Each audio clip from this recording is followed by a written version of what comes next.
You are listening to the Fitz and Healthy podcast. I am your host, Dr. Lauren Fitzgerald, also known as Lauren Fitz.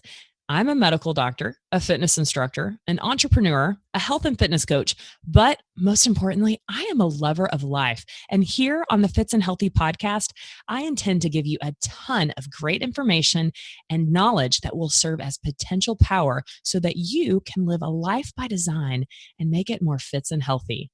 And don't forget to listen to the disclaimer at the end. I'm not your doctor, yo. All right, enjoy the episode. Much love. Ciao.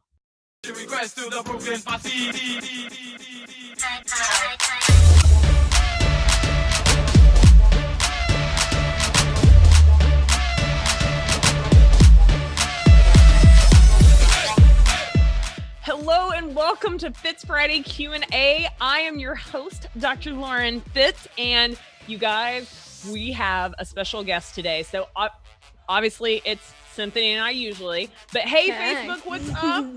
It's Fitz Friday Q&A Live, and you guys, I seem excited because I am, because Cinthanie and I know, like, I can't tell you enough how awesome this guest is that we have today. We just finished the first interview, but there's going to be a second one because the first one was so awesome and we have so much to talk about. So those of you that are female or have a female in your life, so i.e. everyone listening, PCOS, this is a topic that so many of you guys are affected by or know someone that's affected by.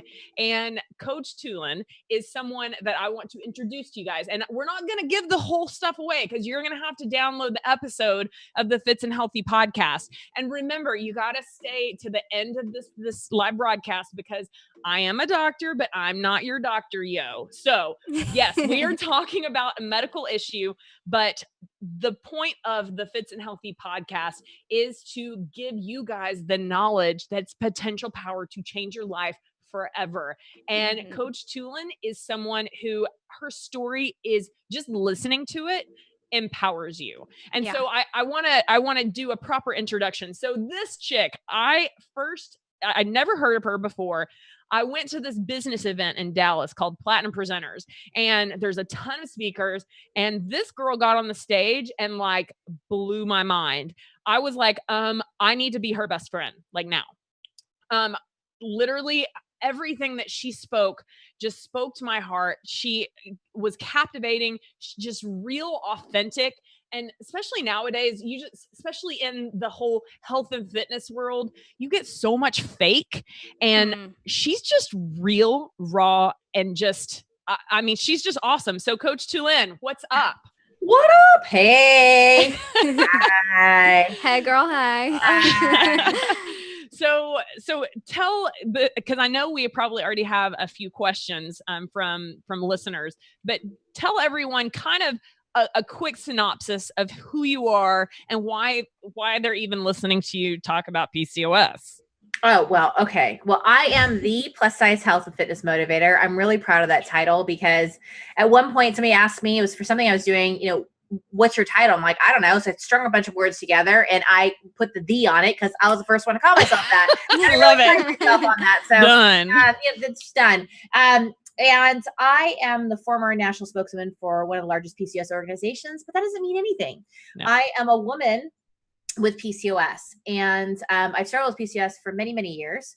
And I found out that I could be in the driver's seat of my PCOS, and I help other people on their journey by just sharing my journey and being raw and authentic. Is that enough to describe what it is that I do? So I think so. The podcast, I'm like, first of all, can I just say, please listen to the podcast because that was phenomenal. Just the way we're all communicating about PCOS and just, you just, as soon as it's uploaded, you go and download and listen to it right away because I need to share that all over the place too. It's to describe everything to you at a much greater detail. Yes, for sure. And in fact, because it's supposed to be released mid-September, but we might have to push it up because this is stuff that I want people to get knowledge about sooner than later. And so, we could even do it on Monday. Well, let's do it Monday then. Hey. Robert's whispering in our ears. So what?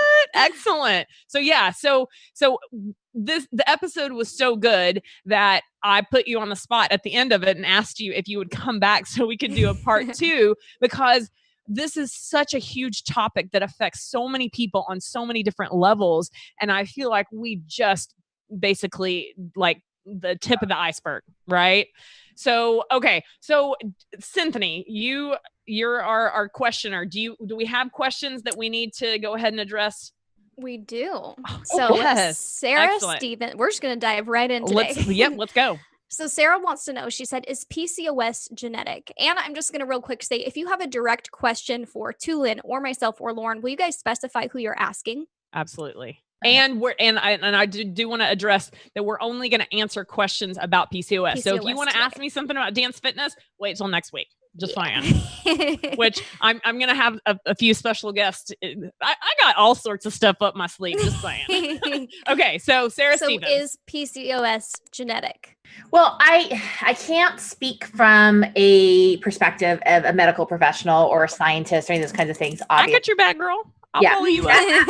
But I will say there are certain things I've seen in my family and certain characteristics that makes me think that we may be more destined to have these kinds of struggles. And I think as generations and as eating patterns and things have changed, that it's surfaced more and more and more. So when I looked, when I looked down both sides of my family, there's some interesting similarities that maybe were not able to be discussed at that time, given the time, but now I feel like I have a better understanding of people. And I'll add to this. So this is just a perfect example of your gut is telling you, I think there is. And when we listen to our gut, more times than not, it steers us in the right direction. Mm-hmm. And in the episode, we talked about the fact that PCOS is a diagnosis of exclusion, which basically that means you go to your doctor and you're like, hey, I think I have this syndrome because I have these symptoms and I read somewhere online. But what they do is they make sure that you don't have this and you don't have that and you don't have this, and they exclude everything. And then you're like, you don't fit into any other category. So they're like, okay, you got PCOS. So there's no genetic test that you can be like, okay, I'm going to look at the DNA and, oh, yep, positive, you got PCOS. But there is definitely a genetic propensity, which means that and a lot of you guys have heard me talk about epigenetics. So epigenetics is essentially the whole study of you are given a set of genes. So let's say that both your parents are morbidly obese. Does that mean that you are destined to be morbidly obese? No, but it does mean that you have the propensity, if you turn on those genes, that you will end up just like them, but you have control of if the switch is turned on or not. And so, yes, more than likely, PCOS has a lot to do with your genetics and whether that light switch is turned on and off. And it has everything to do with our environment. And I'm not going to give all the goods away, but yes. Okay. So next question. That was a great question, Sarah. So next question, I'm actually going to jump to this one because it's a good question, is What is PCOS? Rebecca wants to know what PCOS is. Excellent.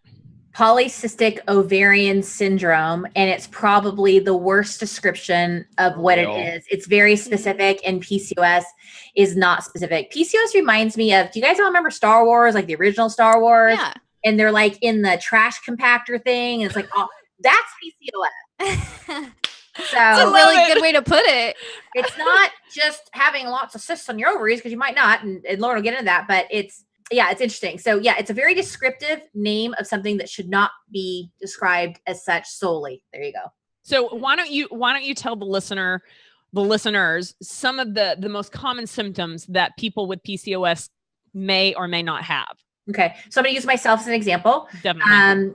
Rapid weight gain, periods that could be uncontrollable or that there are long periods of time between them. I've seen both. Male pattern balding, cystic acne, hair growing out of your face, depression, rapid weight gain. I mean, like rapid weight gain and swelling. So I'll use myself as an example. If I'm not in control of my symptoms, we were talking about anywhere from a 10 to maybe 15 pound gain in a week. That's crazy. Swelling in your tummy. There are tons and tons of tests. I did have an 11 centimeter cyst in my ovary. So it can present itself with cysts. But those are some of the examples that I have, but there are a slew of potential symptoms. Absolutely. And one thing that I want to make sure that people realize is that, like she said, the PCOS stands for polycystic ovarian syndrome, but just because you get an ultrasound of your ovaries and you have no cyst present does not mean that you are not a PCOS patient, right? I had one cyst one time that was known. One. And even if you wouldn't have had that 11 centimeter cyst, which is like the size of my head, that's crazy. Nuts. Yeah. In your ovary. Yes. I looked at my doc's like, by the way, they told me it's a normal thing. I'm like, let me put hell no. back and see if you think it's a normal thing. Sorry, can I say that? Yeah, of course. What's wrong with you? Yeah. And of course, a lot of these doctors are males that can't really relate with all of the real struggles that, right. I mean, you study the female hormones and whatnot, but let's just be real. Like, they can't experience it. No. Well, and I mean, even to the person who doesn't have PCOS, like, we know what hormone, because ultimately a female with PCOS, your hormones are completely out of balance. Yes. Not just your estrogen and your progesterone, but all of your hormones. Everything. I mean, I can speak for myself that time right before I start my period, I'm not right in the head. And most people can tell you that. And you literally, you have a sense of, I can't control. I know that this is ridiculous how I feel this way, but I can't control it. And so imagine that to the 1000th power. Yeah. And that's what I've been described as PCOS, just on the mental side of it. Yes. I mean, and the hormones and the ups and downs, and that doesn't even begin. I mean, it's so interesting you say that, because I go back to my moments of when I would rage with the hormones, and so people say, "Oh, you're just hormonal," and I'm like, I am just gonna like throat punch you.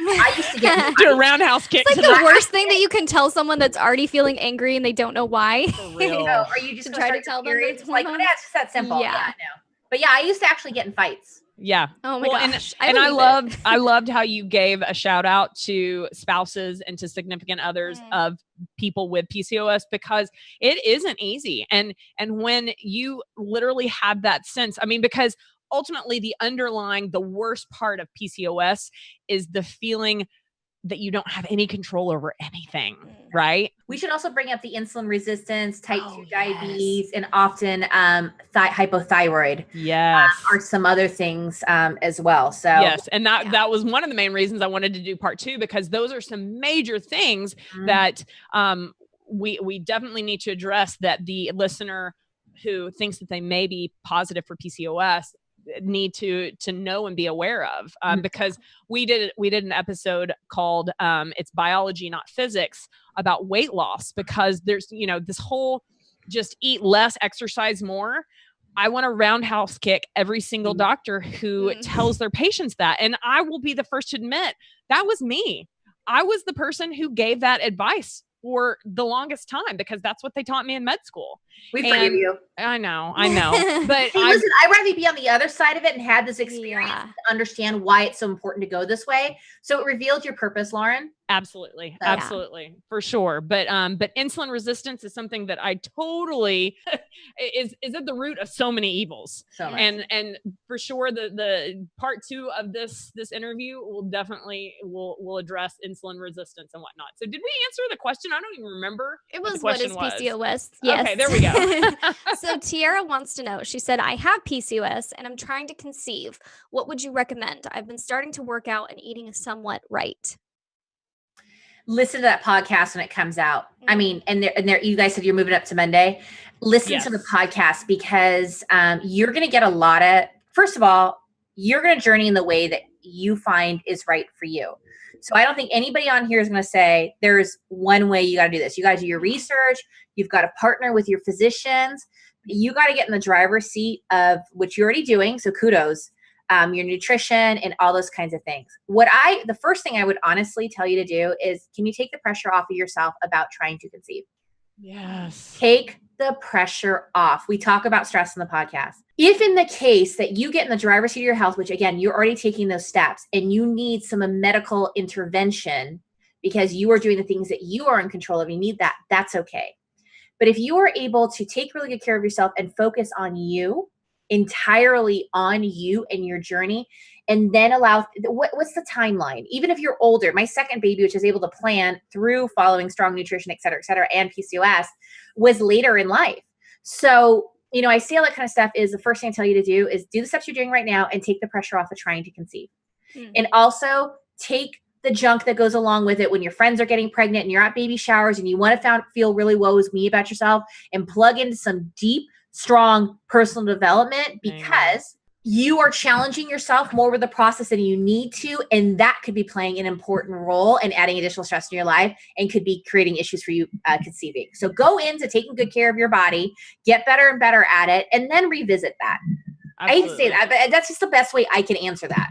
No, for sure. And, you know, in the episode, we talk about one of the first things that I would recommend is addressing the stress in your life, because stress is one of the biggest instigators of PCOS that makes it terrible. And so that stress of, oh, I got to get pregnant. I'm this age and blah, blah, blah. Like, that's stressing your adrenal glands. That's causing stress. It's causing inflammation, and it's causing your PCOS to continue to go in the wrong direction. Okay, so Stephanie wants to know, she said, can a hysterectomy solve this issue? I don't really know anything about this subject, so I'm curious.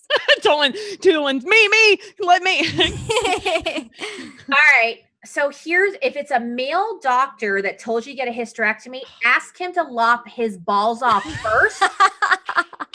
When he does that, then I will sit cutting out my ovaries or my uterus or whatever it is that you think that I need to remove from my body. You need to run, not walk, and go talk to other doctors that will partner with you. Listen, I've had them want to take out my girl parts more often than you know, and they think it's an easy, quick solution. Are there instances that maybe that is something that we need to consider? I'm not saying there's not. But if that's like one of the first options that you're giving and you haven't gotten the driver's seat and that's what your doctor's coming you to, offer them that you will help them cut them off first, because it's a really interesting thing. Oh, you're having female problems, things like that. Cut your uterus out and leave your ovaries, or cut your ovaries out. And it's like, you are already a hormonal mess. Listen, I'm going to come from the direction as a chick on a journey to fit, gone through this process of PCOS before any of these conversations are being had openly. But no, I don't think I'm not going to tell you how to journey, and I'm not going to tell you to make the right decisions, but I am going to tell you, go and talk to more doctors and doctors that'll partner with you on your journey. Amen. And you know, one thing that I always tell my listeners, make sure that you find a good functional medicine doctor, because the functional medicine doctors are the Western trained, Eastern minded, and they are going to, like, literally, because like she said, there are some instances where out of all of the things that you have control over, you still might need to have a hysterectomy. And that's when we need Western medicine. But too many times, all of the Eastern medicine, the natural ways, haven't even been approached. But, you know, one thing that she talked about in the episode that we will release on Monday is that at the end of the day, it takes work from the patient, because it's not just handed to you. It's not just a magic pill. And that's a struggle that we as physicians have, is that people want to come in and they want just the magic pill. They don't want to put in the work. It's not handed easily to you guys, but totally worth it in the end. And I mean, look at her. I mean, she's just one of the many examples of, she has gained control of her life by making those decisions. Yeah. And I'll tell you, and if you need any help in having that conversation with them, have me come along with you, and I will come with no, you didn't. And we will have that conversation. For the listeners, she has scissors in her hands right now. So she's ready to cut some balls, yo. Snip, you can't make that sound up. Oh my gosh. There's a clap back. There's a scissor back. No, you won't. This is why you're one of my favorite people, like, for real. I got like hot and pissed. And hold on. Just some water right now. For real. Now, while she takes this. In all honesty, I just want to go back to that really quickly. Please know that we're having a little fun with this, and have a sense of humor with this process. If you feel like that's the right decision for you, nobody can tell you otherwise. You've done the research, you've done the work. Feel confident in the decisions that you make. And I think that's really important on this journey. It doesn't mean that I agree with it. Maybe you have had multiple conversations with the doctors and this is what they're telling you to do. But I do find, and having been the national spokeswoman in the past, that is an option that was given way too quickly. Way too quickly. So just like birth control pills. That's usually like they don't even think about the fact that it's like putting a Band-Aid over a bleeding wound. Why would you not address the initial injury, right? But birth control pills are usually the first thing that the doctors go for. Oh, you have PCOS? Here's your prescription. Well, and I didn't have a hysterectomy, but they shut down my estrogen production overnight. So usually when you go through menopause over a period of time. I went through it overnight. Jeez. So while it wasn't physically removed from my body, they shut all that stuff down. Not good. Long-term effects on me for sure. So anyways, not that we're taking it lightly, but I feel pretty strongly about doctors who make that option a little too quickly. Absolutely. Well, and in the episode, we talk about the fact that you stepped down from your high profile position as spokesperson for the PCOS Association because you were using your platform to empower people that it's not, the answer isn't always big pharmaceutical, isn't always procedures and surgeries. And so people like the pharmaceuticals and like infertility doctors didn't like the voice that you had. No. And this was before its time. Yes. It was before its time. So it's a different conversation now. And like I said, some of your biggest critics and people who gave you the hardest time now see it. So if we had to journey in that path differently and it had to happen at the right time for them, or even they still feel strongly in that opinion, that's okay. There has to be, we need all of it. So there's no hard feelings about it. I mean, a lot of people end up making change anyway. So Yep. All right, Cinthanie. So a few Sarah more questions. No, she said, can you have PCOS and be on the opposite end of the spectrum on the weight scale, as in really, really thin? Yeah. We talk about in the episode that this illness has no size. It has no, just like Tulin said, just because you don't have cysts or do have cysts, that's not the definition of it. And so I think that size doesn't really have a contribution to that as well. No, absolutely. You don't have to have all the symptoms. I don't think there's really any one particular symptom when I think about it with PCOS that is definitive. Is there, Lauren? There's not one. No. And that's exactly why, that's one of the first things we learn in med school is what does diagnosis of exclusion mean? Because, you can have a patient come in and complain about headaches and man, you have to rule out big bad stuff like brain tumors and like head bleeds and all that kind of stuff. And once you rule out the big bad stuff, then it's a diagnosis of exclusion. Like, okay, well, you have migraine headaches then, right? Yeah. So, but one thing that I do want to point out is that, you don't have to be overweight, but irregular menses, your irregular period, heavy bleeding, not having a period, hirsutism, which is basically male facial hair, cystic acne, like all of these symptoms that are essentially like she said in the episode, which I can't wait for y'all to listen to the episode on Monday. They're taking away your feminine attributes as a female.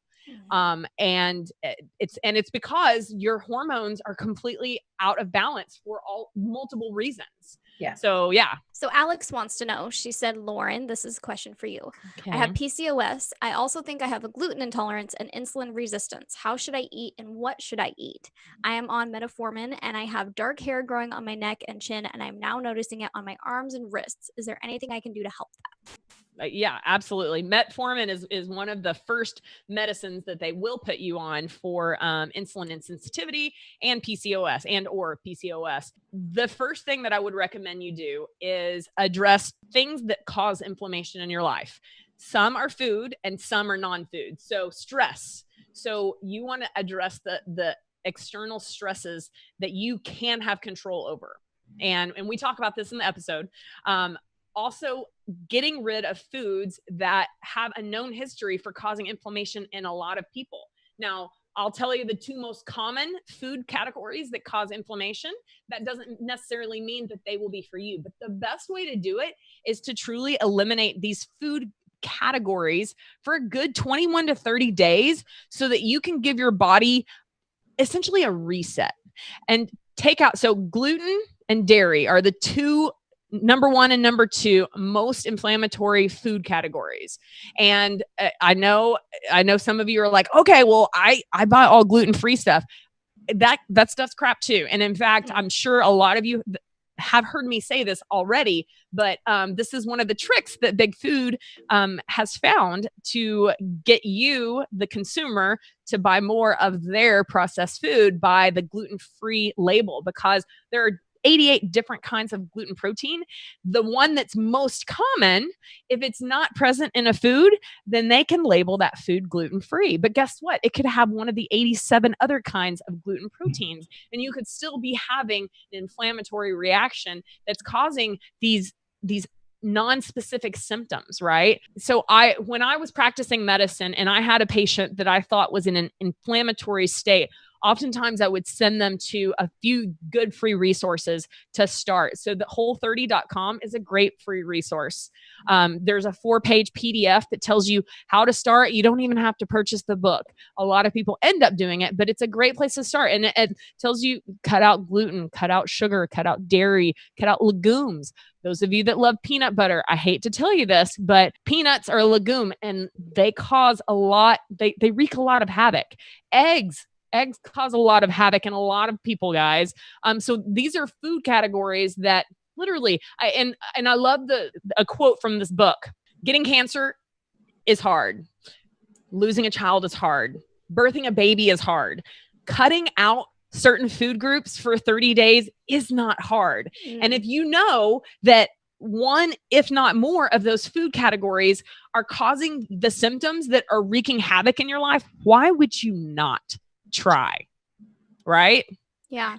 Can I add a layman's perspective on that? So I, we go into deep detail about how foods uniquely can affect you, right? Yes. I would recommend when you're making that transition to start with one, then add another. Then I don't know if Whole30 tells you to do that, but start with one thing at a time, because you're going to feel like crap when you do it.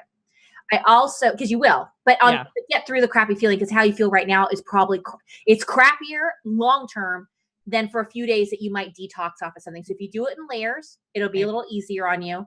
The other thing is, if I remember correctly, because it's been a while, glucophage, metformin, that's specifically for blood sugar, right? Yes. Okay. So again, as a woman with PCOS, having worked with a lot of women with PCOS from this perspective to support what Lauren's saying, when you eat foods that are gluten-free, you have all that. Remember that your body converts that into sugars. So if what you're eating is gluten-free and you think the answer is gluten-free and your body is converting that, you're still in the same state. Am I saying that correctly? Okay. You're absolutely. Okay. As a chick on a journey to fit. And also, if you're replacing the gluten version of it with the gluten-free version of it, so let's use bread as an example. Oftentimes it's not just the bread itself, it's the texture. So if the texture is still kidding your mind on like a primal level, that you're going to fall back into that pattern. So again, kind of layer out of it.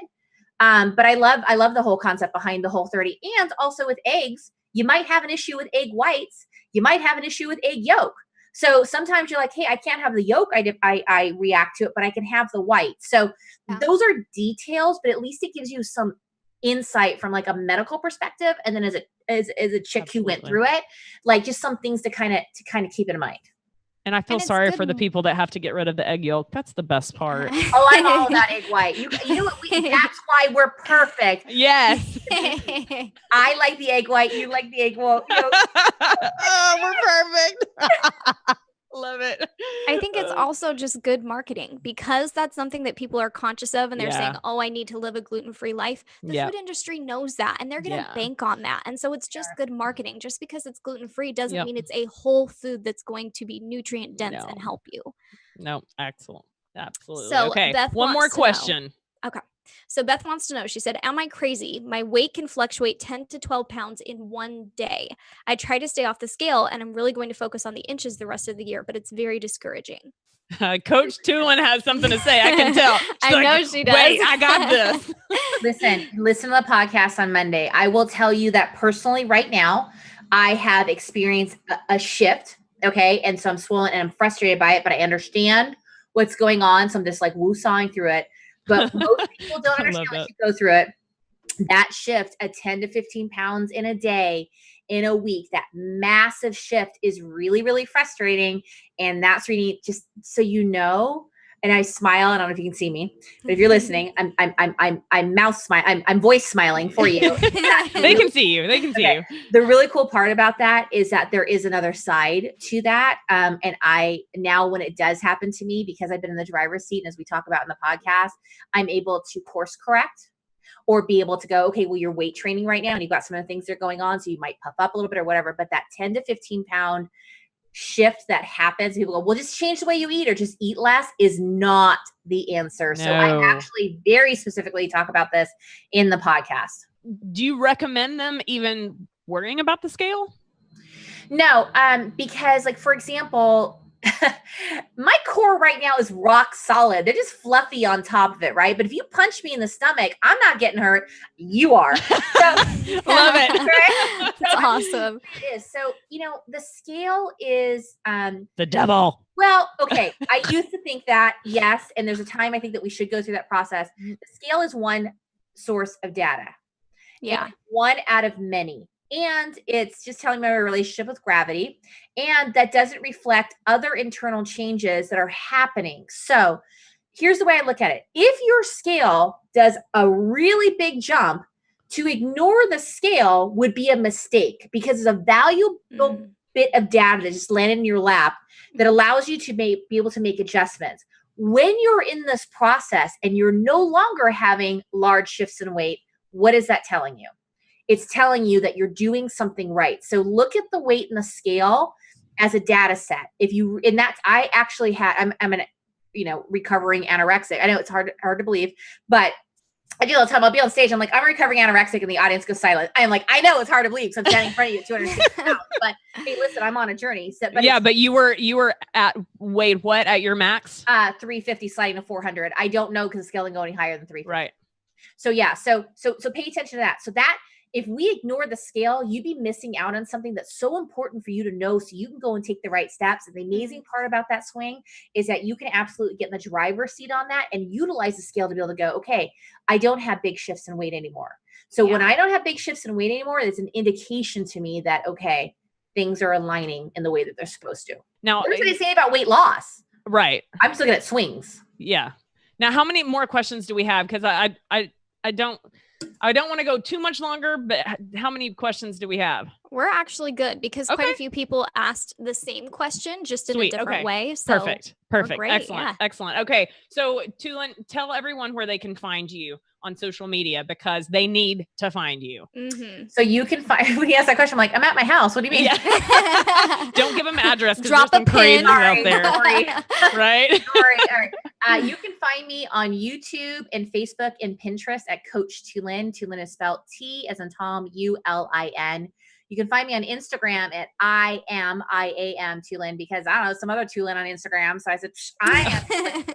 That's where I came from. But if you go to Coach Tulin on Instagram, it'll actually direct you to my actual Instagram page. But yeah, you can really find me everywhere at Coach Tulin. Yeah. Yeah. If you guys haven't already picked up on the fact, she's a badass and love her. And this today was so much fun interviewing you, and I can't wait to do part 2. I can't wait to hear the feedback from the episode that drops on Monday. Me too. Will you please tell me? Oh girl, you'll know. You're going to know. We should probably officially be friends on Facebook. I'm just going to put that out there. Are we really not? We're really not, because we're both maxed out. So that's ridiculous. Yeah, I know. That today. Okay, good. All right. All right. We won't talk about me and texting either. No. That's a whole nother story. Oh my God. Well, seriously though, I appreciate you taking your Friday to spend with us. And I can't say enough awesome things about you. You're just an amazing person, and like my cheeks hurt from smiling so much, like literally. So thank you so much. And to our listeners, Cinthanie has an important message to tell every single one of you. You are a good person and you deserve good things to happen to you. Amen. Happy Friday, guys. Hope you have a Fitz and Healthy day. Ciao.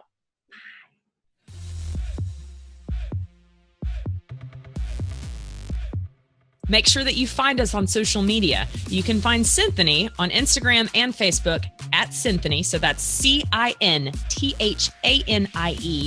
And on Snapchat at Cinthanie P. And find me on social media platforms like Instagram, Facebook, and Twitter, all at Club Fitz Fitness. Remember, that's FITZ Fitness. And on Snapchat, just at Club Fitz. I appreciate your time listening so much. If you enjoyed this episode of the Fitz and Healthy podcast, can you please go do me a favor and go subscribe at whatever platform that it is that you listen to podcasts. Leave a review. We read every single review, and we appreciate the time that you take to leave your thoughts and opinions. Now, also remember, while I am a medical doctor, the information I provide here is not intended to provide medical advice or a professional diagnosis, opinion, treatment, or services to you or to any other individual. I am providing general information for educational and informational purposes only, and it is not a substitute for medical or professional care. You should not use this information in place of a visit, call, consultation, or the advice of your physician or other healthcare provider. The information I share is not intended to treat, cure, or diagnose any disease or medical condition. If you believe you have a medical emergency, just call 911 immediately or your physician. Now, enough of that medical legal jargon. Thank you so much for listening to this podcast. I appreciate your time. Now, go live a Fitz and Healthy life.